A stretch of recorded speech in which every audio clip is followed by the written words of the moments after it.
Hi, I'm Sam from Tarot for Writing, and I'm so glad you're here. Today we're going to discuss the Two of Cups. This is part of a challenge inspired by Esther from Mindful Tarot, and there's a Instagram hashtag associated with it that I have in the description below. You'll also get a brief summary of my thoughts and ideas about this card. So as usual, if you're familiar with this series, I'm going to go over a quick definition of the card. We're going to zero in on a detail that caught my attention today, and then we'll chat a little bit about how I use a card like this in my creative writing. I'm a paranormal romance author, and I use tarot cards every day to inspire my writing.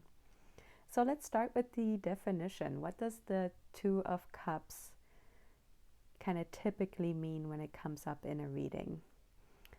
You know, it's about love, but unlike the Lover's card from the Major Arcana, this is more about the beginnings of a relationship, the very early stages of love. And it could also be about a non-romantic kind of love, about a partnership, about friendship. And I also often see this as cooperation and harmony. The detail that caught my attention today as I was sitting with the card this morning and just sort of looking at it was the fact that, unlike, again, the Lover's card, the people in this card actually touch, just barely, but you can see as they are sort of raising their cups to each other, their fingertips touch.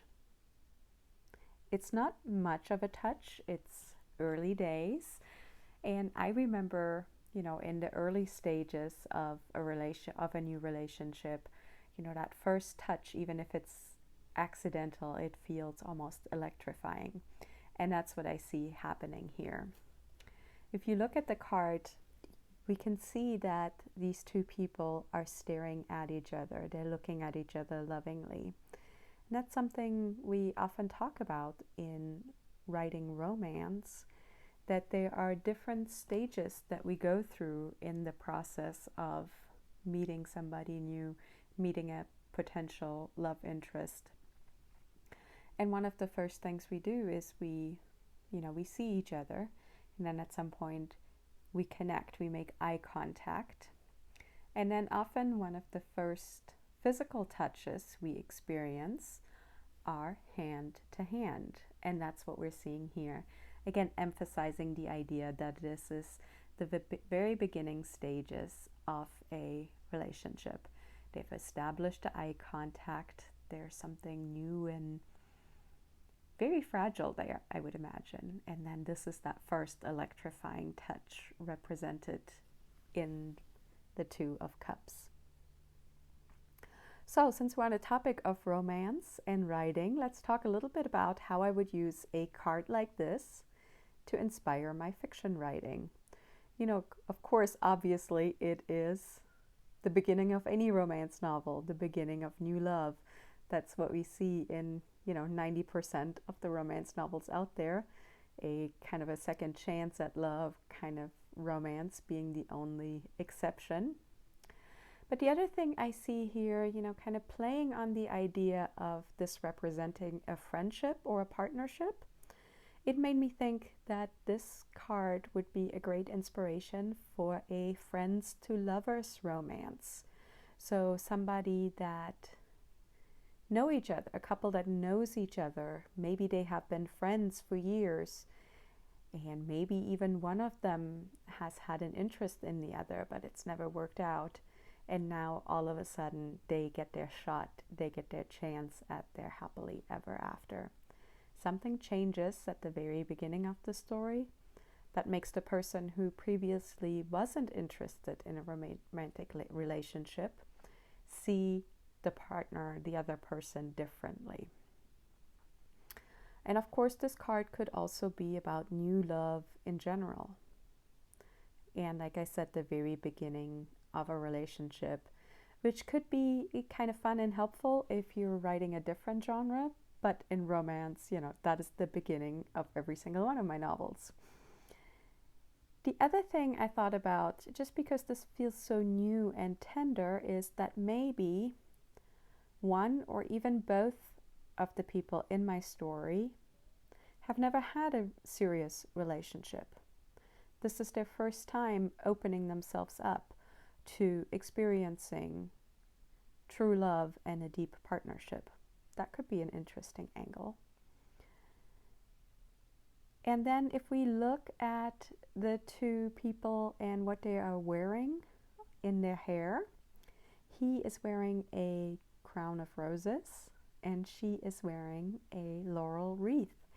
And that makes me think that maybe he is the romantic, the hopeless romantic, and she is the more straightforward thinker, the rational, more serious one in the relationship, just from the roses and the laurel. And I think that could make for an interesting dynamic and some of that tension we talked about a lot in this series, the tension that we need to create.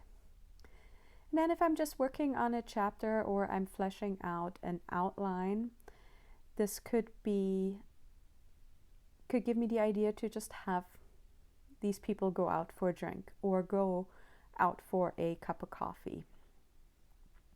If I'm in the early chapters, it could inspire me to have a meet cute that involves cups of some sort. So a meet cute in romance is the scene where the couple first meets. And one idea would be that they meet in a coffee shop and one of them spills their cup of hot coffee over the other one, or iced coffee, like a nice sticky frappuccino of some sort. That would make for an interesting and memorable first chapter or first scene where we see our two characters on the page together. Or, one of them could offer to buy the other one a drink, that kind of thing, like a more traditional first meeting, boy meets girl in a bar, that kind of thing. And then if we look closely at the image, we have a caddis here, kind of raising up out of the space in between the two cups. And that, of course, is nowadays often a symbol for the medical field. So this could be a medical romance. So maybe one of them is a doctor, maybe both of them work in various areas of the medical field. Or I could go a little deeper and pull in the head of the lion that's depicted as well and make them veterinarians. Or maybe he is a vet and she works for an animal rescue, and that is how they meet. So lots of interesting ideas here to play with. And of course, we could also look at something as simple as the fact that they're raising their cups. So what if I'm somewhere in the middle of my novel and I need a few fresh ideas to make things interesting? Then a card like this could inspire me to have one of them make a toast, make a public declaration of their love. Kind of how does that create tension, or, how would the other person react?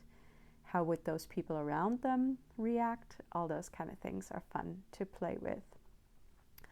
And then the very last thing I thought about is if we look at the man depicted in the image here, he looks a lot like the Fool card in this particular tarot deck, which is the Smith-Waite Centennial Edition, by the way, by US Games. So he looks a lot like the Fool, and that of course makes me think of the whole idea of fools rush in. So it could be both of them rushing in at the beginning of the novel and then, having to take a step back and reevaluate and kind of try to find their way back to each other, see if this is something they could make work. Or I could play with the idea that only one of them rushes in. One of them is all in on making this their forever partner and the other one isn't quite there yet. What kind of dynamic can we see playing out there if one of them pushes too hard and the other one pulls back? And maybe there are some underlying reasons why the other one does not rush in, even though they are a good match. Maybe they've been burned before. Maybe they've had their heart broken one too many times. Maybe they have convinced themselves that it is simply not worth opening their heart to love and potential heartbreak again.